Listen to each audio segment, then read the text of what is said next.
Good morning, beautiful souls.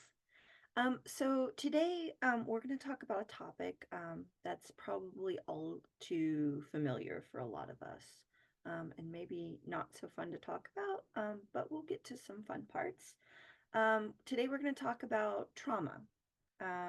Trauma, the proverbial stealer of joy. I'm sure that, if you've faced trauma, you know what it is. But what you may not know is its effect on the body, which is often why talk therapy just isn't enough for healing. Sometimes we'll say, okay, I'm broken, I'm not healing. And sometimes it's not that we're broken, it's the tools that we're trying to use to fix it. Um, so I'll start off just by talking about like what is trauma? I think when most people think about trauma or talk about trauma, even experts, they only think of the like the distressing emotional or psychological response to the event or to an experience. Yeah, trauma can overwhelm your ability to cope, with what happened, with the aftermath, and it can often just leave you just feeling helpless and vulnerable, and it can have this ripple effect where you just feel unable to really thrive, and that can last long after the event has passed. And I would say that one of the most resonant definitions that I've heard of trauma is that trauma can cause you to lose your sense of who you are in the world. And when I was at the end of my military career and I was struggling with PTSD, I didn't recognize who I was. I was once this like confident, capable woman. And now, and now, not now, but then now, I was struggling to get out of bed. I was struggling to put one foot in front of the other, and I was definitely struggling to really engage in life in any meaningful ways, any ways that made me want to live that life. Um, and traumatic experiences, there's a wide variety of what we call traumatic experiences. They can be accidents or abuse or violence or natural disasters, significant losses. And what defines trauma is not necessarily the event itself, but the subjective emotional response, how we interpret the event, and the lasting impact it can have on your sense of safety, your sense of well-being, and your ability to function. And traumatic experience can really disrupt your mental and emotional equilibrium. You just feel like you can't regulate, and it can cause you to have this ongoing fear and helplessness. And it can also lead to like psychological and physical symptoms like having flashbacks at the event or nightmares, anxiety, depression, even difficulty concentrating or changes in your behavior. And these reactions are really your system's way of trying to make sense of the experience so that it can keep you safe in the future. And understanding trauma involves recognizing its complex effects on the mind, but also the body. And I think this is what even a lot of practitioners fail to recognize. And this is why they engage in a more purely talk sort of therapy. So, what we really need to do as practitioners and as a community is to highlight the importance of addressing it through appropriate therapeutic interventions that really address the body, such as somatic experiencing, which its goal is to heal not just the psychological wounds, but also the physiological impact of this trauma that gets stored in the body. And when we go through traumatic experiences, whether it's a single intense event or a more prolonged chronic stress, our body and our brain react in ways that are designed to protect us. And our nervous system will kick into high gear, especially the sympathetic nervous system, which is responsible for our fight or flight response. And this system, this systemic response can flood our body with adrenaline and cortisol, which is the stress hormone, and it gears us up to either face the danger head on or get the heck out of there. Um, and now, if we manage to escape the immediate threat, that's great for survival in the moment. But here's the thing: our body doesn't always process the experience fully or right away. Sometimes the intensity of what we have been through can overload our system, and our brain might struggle to really make sense of it all. So it stores these memories and these emotions in a way that can linger and kind of hijack our system, even after the threat, the danger is gone. And these stored memories aren't just in our heads. They live in our bodies. Think about it. Like, have you ever like thought of something traumatic and you start to feel, or even just upsetting, and you start to feel a tightness in your chest or knots in your stomach, be a shaking in your body. This is because our body literally holds on to these memories, in the form of muscle tension, increased heart rate, shallow breathing, or other ways. It's like a physical imprint of what we've been through. And over time, these traumatic memories aren't processed and released, and then they can contribute to chronic stress. And our nervous system might stay in a heightened state of alertness, basically scanning for threats, keeping us safe from threats. So, this can lead to issues like anxiety, insomnia, or even physical ailments like digestive problems or headaches. When I retired from the military, I had all of these symptoms. I had migraines so bad that it would make me vomit. I had ringing in my ears. I would lie in bed, and my body would shake. And I was afraid to close my eyes because I was afraid that I would be vulnerable. I was afraid that I would have these nightmares, these re-experiencing the events. Um, and and this is why therapies that really focus on somatic experiencing or body-based approaches can be so powerful. They really help us to connect with our body's wisdom, and it helps us to release this stored tension and to gradually re-regulate our nervous system.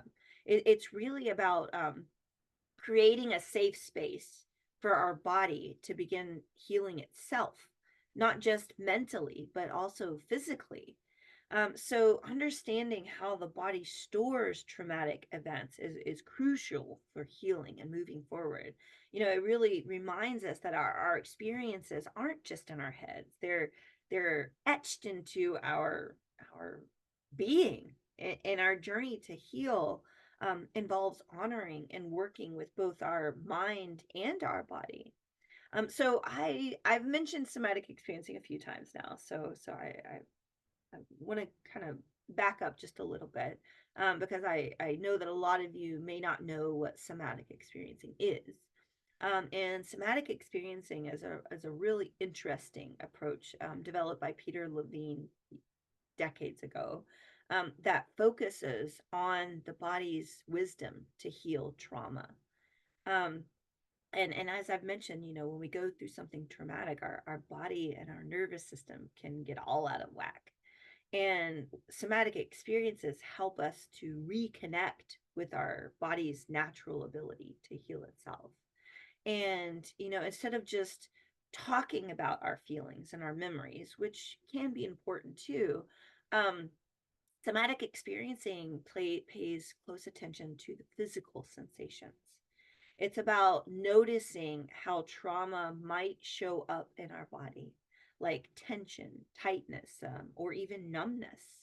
And we in somatic experience, when we really welcome those sensations and we gently work with and through those sensations.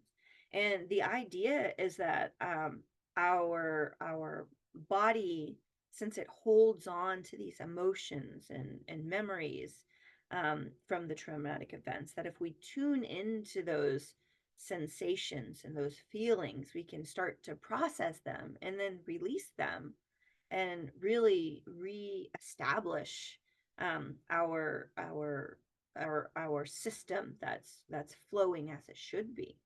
And what it does is it really gives our body a chance to tell its side of the story. And in the process, to let go of the stress and the tension that might have built up, and restoring our system in a state of ease and relative safety.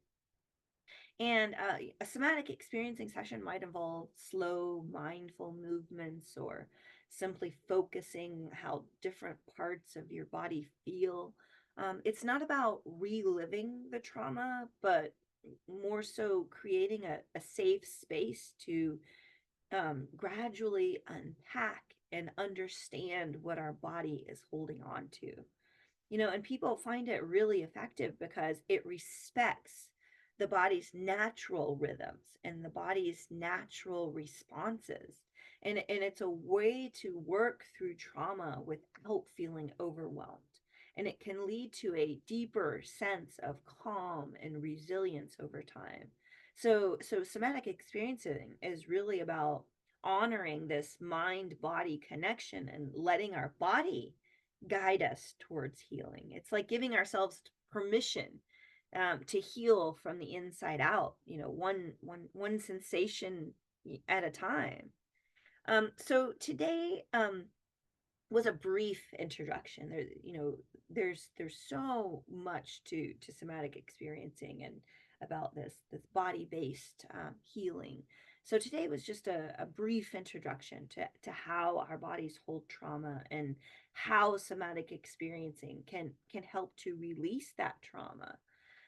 But if you have found this video useful, or it's even kind of piqued your interest, I would just recommend that you subscribe to this channel and tune back in, because we're going to do a deeper discussion on the core principles of somatic experiencing and even exercises that you can try at home.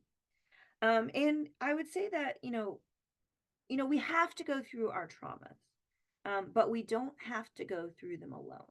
And I definitely couldn't have healed without the loving support of my village. It wasn't just a therapist, it was multiple practitioners, multiple modalities. And I would recommend that you find someone that you connect with, that can walk with you. And if you found this video helpful, or you think someone else might benefit, share this with them. If you think someone else might benefit from learning about trauma and how the body stores trauma, and about how the body can help to heal the trauma, because sometimes, just sharing our experience with the right people can remind us that we're not alone, that we're not the only one going through these things. And we can start to create this village. And you can check out my website, and it's ourworldempowered.com for more resources. The link is also down in the notes below. And if you would like a more hands-on, like, container to support you, we do have this beautiful space with beautiful people, if I do say so myself, that can support your healing. And we have a retreat coming up in Tazewell, Tennessee. the 12th through the 18th of August, 2024. And it's a beautiful pairing of this somatic experiencing and Kundalini yoga, which really taps into this body-based energy and holotropic breath work, which connects you to an expanded state of consciousness, an expanded view of the world. And they're all powerful ways, um, in different ways to connect into the body and to work with the body to process this. And sometimes when we have more intense traumas, it's really not safe to try to process it on our own. We can open up things that we're not prepared for. And this is why I think things like this retreat are so beneficial, because you have this space and this support team to be able to hold you in the intensity of what might come up in a way that honors your system and doesn't overwhelm your system. And it's the retreat center is this beautiful lush setting along the Powell River.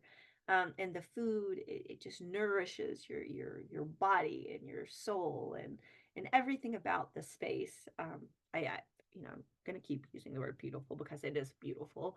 Um, but it's nourishing. And anyone who signs up for the retreat by the end of July, my co-facilitator, Jeffrey Warren, amazing human, amazing, beautiful soul, is offering an introduction to Kundalini Yoga. Some of you may be new to Kundalini Yoga or Kundalini energy. And so he's offering an introduction to help you prepare for the retreat, because we will start every morning with this Kundalini yoga to help us to activate that energy to get into our bodies. And the introduction is going to go live on the 1st of August. So again, if you sign up by the end of July, then you will get this for free. Just as a, thank you for joining us, and we want to help you to be prepared, for the journey. Um, so I think that's about all I have to say for today, and I hope that you are creating a fully embodied, sensual day. And until next time,